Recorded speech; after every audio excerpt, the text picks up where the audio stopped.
నేనైతే యెహోవా నామమును బట్టి ప్రార్థన చేస్తాను.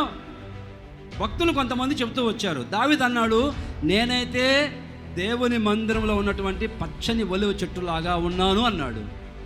ఏలియా దగ్గరికి వచ్చి అడిగితే, ఏలియా గారు మీరేం చేస్తారు అంటే, నేనైతే యేసే నామములో నేనైతే ప్రార్థన చేస్తాను. ఏలియా ఎవరు తెలుసా అంటే, ఏలియా మనకు బాగా తెలుసు, మోకాళ్ళ మధ్యలో తల పెట్టుకొని ప్రార్థించిన ప్రార్థనా యోధుడు, ప్రార్థనా వీరుడు, రోషంగా ప్రార్థన చేసేవాడు. రాజు దగ్గరికి వెళ్ళి, ఏయ్ అహాబు రాజా, ఘోరమైన పాపం చేశావు, తప్పు చేశావు, నిన్ను బట్టి దేశంలో మారిపోయింది. ఒక ప్రవక్త ఏలియా రాజు దగ్గరికి వెళ్ళి సింహాసనం మీద కూర్చొని పరిపాలించే రాజు దగ్గరికి వెళ్ళి, ఏయ్ అహాబు, ఒక రాజుని, దేశాన్ని పరిపాలించే రాజుని, ఎలా వచ్చింది ఈ ధైర్యం? ప్రార్థన చేసేవాళ్ళు దేనికి భయపడరు. స్తోత్రం కలుగును గాక. ప్రార్థన చేసేవాళ్ళు ఎవరికి భయపడరు.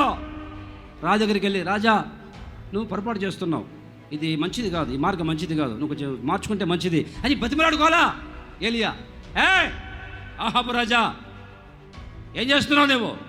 నీ మార్గం సరిగా లేదు, మార్చుకో అని హెచ్చరిక చేస్తూ ఉన్నాడు. బతిమలాడుకోవట్లా. ఇంతటి ధైర్యం, బలం ఎలా వచ్చిందంటే, మోకాల మధ్యలో ప్రార్థన చేసే ప్రార్థనా వీరుడు. ప్రార్థించే వాళ్ళు ఎవరికి భయపడరు.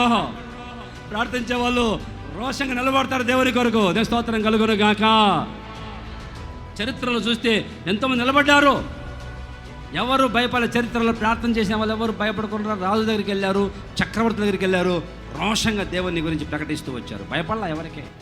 మరి నువ్వు ప్రార్థన చేస్తున్నావమ్మా? తిని పడుకుంటాను పాస్టర్ గారు, 3 పూటలు కాదు నాయన, 6 పూటలు తిని ఆరోగ్యంగా హాయిగా పడుకుంటాను ప్రభు. ప్రార్థన చేసే మనిషి అది నీకు.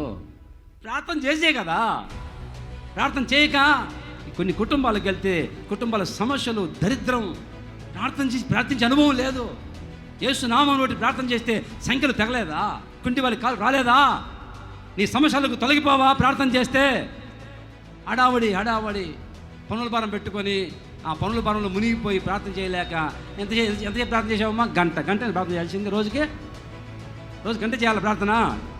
ఈరోజు ఒక తీర్మానం చేయి, నేనైతే ప్రభువా ఇది మొదలుకొని నీ కోసం ప్రార్థన చేస్తాను, నీ కొరకు నీ నామంలో ప్రార్థన చేస్తాను.